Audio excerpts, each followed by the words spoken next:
1절부터 11절까지 말씀입니다. 구약 성경 17페이지에 있습니다. 창세기 15장 1절부터 15절까지 말씀 봉독하겠습니다. 이후에 여호와의 말씀이 환상 중에 아브라함에게 임하여 이르시되 아브라함아 두려워하지 말라. 나는 내 방패여 너는 지극히 큰 상급이니라. 아브라함이 이르시되 주 여호와여 무엇을 내게 주시려 하나이까? 나는 자식이 없사오니 나의 상속자는 이 다메섹 사람 엘리에셀이니이다.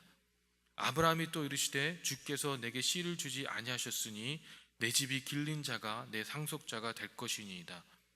여호와의 말씀이 그에게 임하여 이르시되 그 사람이 내 상속자가 아니라 내 몸에서 날 자가 내 상속자가 되리라 하시고 그를 이끌고 밖으로 나가 이르시되 하늘을 우러러 뭇별을 셀 수 있나 보라. 또 그에게 이르시되 내 자손이 이와 같으니라. 아브라함이 여호와를 믿으시니 여호와께서 이를 그의 의로 여기시고 또 그에게 이르시되 나는 이 땅을 내게 주어 소유를 삼게 하려고 너를 갈대아인의 우르에서 이끌어낸 여호와니라. 그가 이르시되 주 여호와여 내가 이 땅을 소유로 받은 것을 무엇으로 알리니까? 여호와께서 그에게 이르시되 나를 위하여 3년 된 암소와 3년 된 암염소와 3년 된 숫양과 산비둘기와 집비둘기 새끼를 가져올지니라. 아브라함이 그것을 다 가져다가 그 중간을 쪼개고 그 쪼갠 것을 마주대하에 놓고 그 새는 쪼개지 아니하였으며 솔개가 그 사치에 내릴 때에 아브라함이 쫓았더라. 아멘. 이 고린도전서 10장 12절을 보면 그런즉 선 줄로 생각하는 자는 넘어질까 조심하라. 아멘 이라고 말씀하고 있습니다.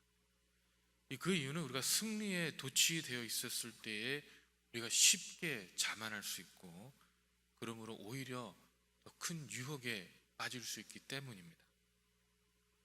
오늘 본문에 나오는 그 아브라함이 바로 그런 상황에 있었던 것 같습니다. 이 아브라함이 본문의 말씀 중에 1절에 하나님께서 환상 중에 나타나셔서 두려워 말라라고 말씀을 하시고 계신 것으로 보아서 이 전쟁 후에 그 아브라함에게 두려움이 찾아온 것 같습니다.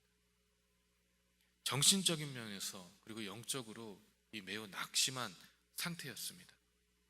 정확한 이유는 알 수가 없지만 이 당시의 상황을 추측해 볼 때에 하나님의 도우심으로 전쟁에 승리를 했지만 다른 왕들이 언제든지 다시 힘을 찾으면은 아브라함의 복수를 깨할 수 있었고 또 소돔 왕이나 고모라 왕도 믿을 만한 인물들이 못 됐기 때문에 언제든지 아브라함을 침략할 수 있었습니다.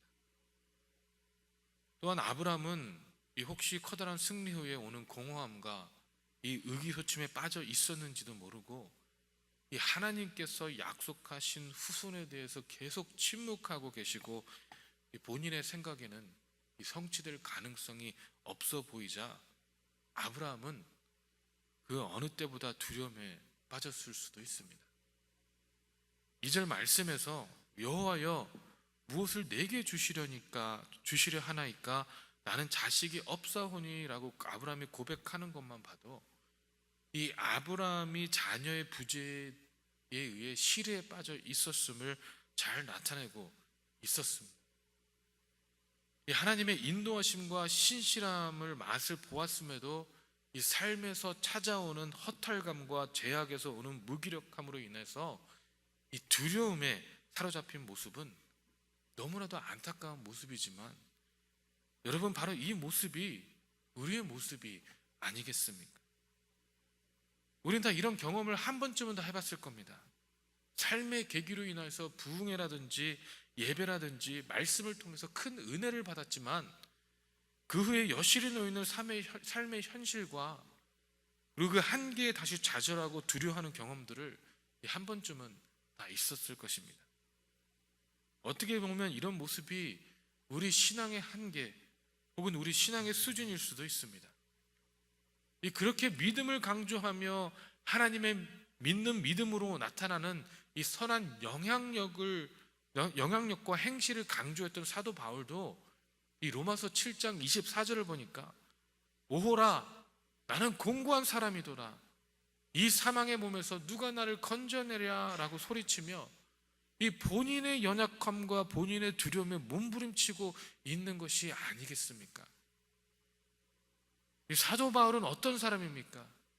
예수 그리스도를 알기 전엔 본인의 생각과 본인의 믿음을 위해서 그리스도인들을 무차별하게 학대하고 죽이고 괴롭히기까지만, 이 다메섹 상에서 예수 그리스도를 만난 후엔 이 주저하지 않고 예수 그리스도를 선포하며 유대인들에겐 변질자로서 맞고 죽임을 당할 뻔하고 감옥에 갇히는 등 수많은 역경을 견뎠던 사람입니다.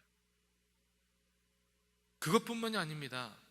12사도의 한 명이 아니었기 때문에 그 시대의 그리스도인들에게, 본인이 같이 생각하는 형제하고 본인의 자매들에게 지속적으로 의심을 받아서 이 본인의 사도됨을 끊임없이 증명하면서까지도 끝까지 예수 그리스도를 전파했던 사람이 바로 사도 바울입니다. 그리고 로마서에서는 복음은 믿는 자에게 유대인이나 헬라인이나 상관없이 구원을 주시는 하나님의 능력됨을 설파함으로써 복음에는 하나님의 의가 나타남을, 오직 의인은 믿음으로 말미암아 살아감을 설파하며 오직 믿음, 오직 예수 그리스도를 외쳤던 사람이 바로 사도 바울입니다.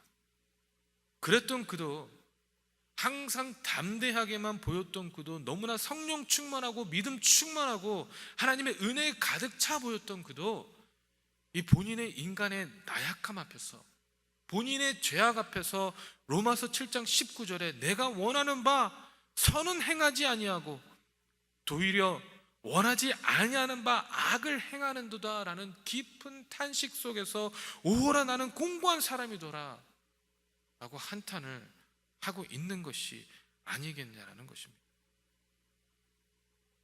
아브라함은 하나님을 경배하며 하나님께 단을 쌓으며 하나님의 이름을 부르짖으며 이 위기의 순간에도 오직 하나님만을 의지함으로 승리를 거두었지만, 후손에 대한 불안감, 본인이 현재 처해 있는 상황의 위기감 속에서 본인의 공고함을 토로한 것이 우리 주님께 토로한 것이 아니겠냐라는 것이죠.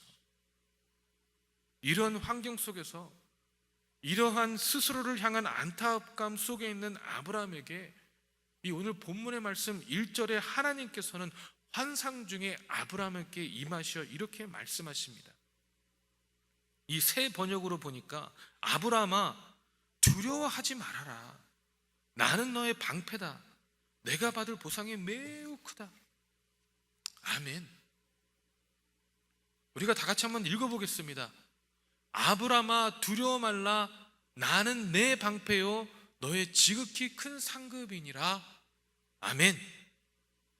여러분 믿으십니까? 네, 아멘입니다. 저는 궁금한 것이, 과연 하나님께서 이 말씀을 하셨을 때 아브라함에게 어떻게 말씀하셨을까요? 천지가 요동치며 우리와 같은 목소리로 말씀하셨을까요? 아니면 너무나도 평안하고 풍요롭고 너무나도 따뜻하지만 절대 거부할 수 없는 조용하고 부드러운 음성이었을까요? 어떤 음성이든지 상관없습니다. 중요한 것은 하나님께서는 아브라함에게 두려워하지 말라고 명하셨다는 것입니다. 왜 두려워하지 말아야 하면 바로 여호와 천지의 주제시요 지극히 높으신 하나님께서 우리의 방패가 되시겠다는 것입니다. 하나님께서는 아브라함에게 말씀하고 계십니다. 아브라함아, 너는 나를 모르니? 전쟁에서 너를 보호해주고 너에게 승리를 베풀어 준 것이 바로 나였다. 그때도 내가 너의 방패였다. 그리고 지금도 내가 너의 방패다 라고 말씀하고 계신 것이 아니겠냐는 것이죠. 이 시편 91편 4절을 새 번역으로 보면, 주님이 그의 기초로 너를 덮어주시고 너도 그의 날개 아래 피할 것이니 주님의 진실함이 너를 지켜주는 방패와 갑옷이 될 것이다. 아멘 라고 말씀하시고, 또 시편 115편 9절부터 11절을 보면, 이스라엘아 여호와를 의지하라. 그는 너의 도움이시요 너의 방패시로다. 아론의 집이여 여호와를 의지하라. 그는 너의 도움이시요 너의 방패시로다. 여호와를 경외하는 자들아, 너희는 여호와를 의지하라. 그는 너의 도움이시요 너의 방패시로다. 아멘. 이라고 말씀하고 있습니다. 여러분, 아브라함에게 방패가 되신 하나님은 오늘날 우리에게도 방패가 되어 주십니다. 하나님께서는 첫째로 이 세상의 적대에 대해서 방패가 되어 주십니다. 로마서 8장 31절에 그런즉 이 일에 대하여 우리가 무슨 말 하리요? 만일 하나님이 우리를 위하시면 누가 우리를 대적하리요? 아멘. 이라고 말씀하십니다. 둘째로는 하나님께서 죽음의 두려움에 대해 방패가 되어 주십니다. 히브리서 2장 14절부터 16절을 세 번역으로 보니 그것은 그가 죽음을 겪으시고서 죽음의 세력을 쥐고 있는 자, 곧 악마를 멸하시고 또 일생 동안 죽음의 공포 때문에 종노릇 하는 사람들을 해방시키기 위함이었습니다. 사실 주님께서는 천사를 도와주시는 것이 아니라 아브라함의 자손들을 도와주십니다. 아멘. 이라고 말씀하셨습니다. 그리고 셋째로는 이 시험과 유혹에 대한 방패가 되어 주십니다. 요한계시록 3장 10절에 내가 나의 인내의 말씀을 지켰은즉 내가 또한 너를 지켜 시험 때에 면하게 하리니 이는 장차 온 세상에 임하여 땅에 거하는 자들을 시험할 때라. 아멘. 이라고 말씀하고 있다는 것입니다. 이처럼 하나님께서는 특별히 예수 그리스도 안에서 최후의 승리를 얻게 해주시는 분으로서 우리의 방패가 되어주시겠다고 약속하셨습니다. 아멘. 또한 우리의 하나님께서 우리의 방패가 되어주시는 것뿐만 아니라 우리의 상급이 되어주신다고 말씀하십니다. 하나님께서 아브라함에게 내가 나를 위하여 전쟁에서 승리한 전리품을 다 포기한 것을 내가 보았다. 바로 내가 너의 상급이 되겠다 라고 말씀하고 있는 것이 아니겠습니까? 여러분, 이 세상에 어떠한 상급이 만군의 여호와 천지의 지극이시여 지극히 높으신 우리 하나님보다 더 큰 상급이 어디 있겠습니까? 이 다시 말하면 여호와께서 우리 상급이 되시는데 우리가 이 세상에 그 어떤 것이 필요하겠습니까? 이 세상의 어떤 학식, 이 세상의 어떤 명예, 이 세상의 그 어떠한 물질로도 우리 하나님의 상급을 쫓아올 수 있겠냐는 말입니다. 여러분, 하나님께서는 우리에게 우리의 방패, 우리의 상급이 되어 주시겠다고 말씀하셨습니다. 그 말씀을 우리에게 무조건적인 은혜를 베풀어 주심으로 우리 전부가 되어 주시겠다는 말씀입니다. 하나님은 우리를 보호하시는 방패시며 구원을 선물로 주시는 분이십니다. 여러분, 아브라함에게 말씀하신 축복은 아브라함에게만 해당되는 것이 아니라 지금 이 시대를 살아가는 우리에게 적용되는 축복인 것을 믿으시길 바랍니다. 하나님의 자녀들이 받은 큰 축복은 바로 하나님께서 함께 하시는 축복입니다. 우리가 두렵다는 것은 우리가 하나님 앞에서 죄인인 것을 의미합니다. 하지만 그럼에도 불구하고 나의 방패요 나의 상급이 되겠다고 말씀하시는 이 무한한 하나님의 은혜 가운데 거하시는 저와 여러분 되시길 주님의 이름으로 축원합니다. 기도하겠습니다. 사랑의 하나님,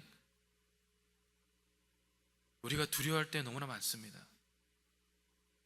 아버지, 우리가 알지 못하기 때문에, 우리가 보지 못하기 때문에 우리의 자녀에 대해서, 우리의 미래에 대해서, 우리의 안정에 대해서 두려워질 때가 있습니다.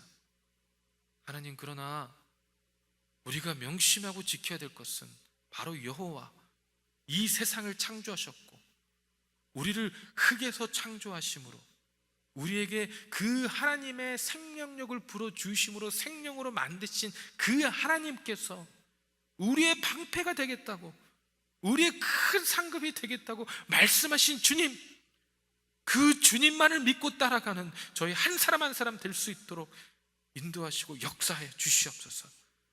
세상의 모진 풍파 가운데서도 하나님, 아버지, 요동치지 아니함으로 하나님께서 나와 함께 계시기 때문에 괜찮다, 하나님께서 나와 함께 계시기 때문에 나는 믿음으로 나아갈 수 있다라는 그 고백 가운데 주님만을 바라볼 수 있도록 아버지, 우리의 마음을 주장하시고 우리의 생각을 주장하여 주시옵소서.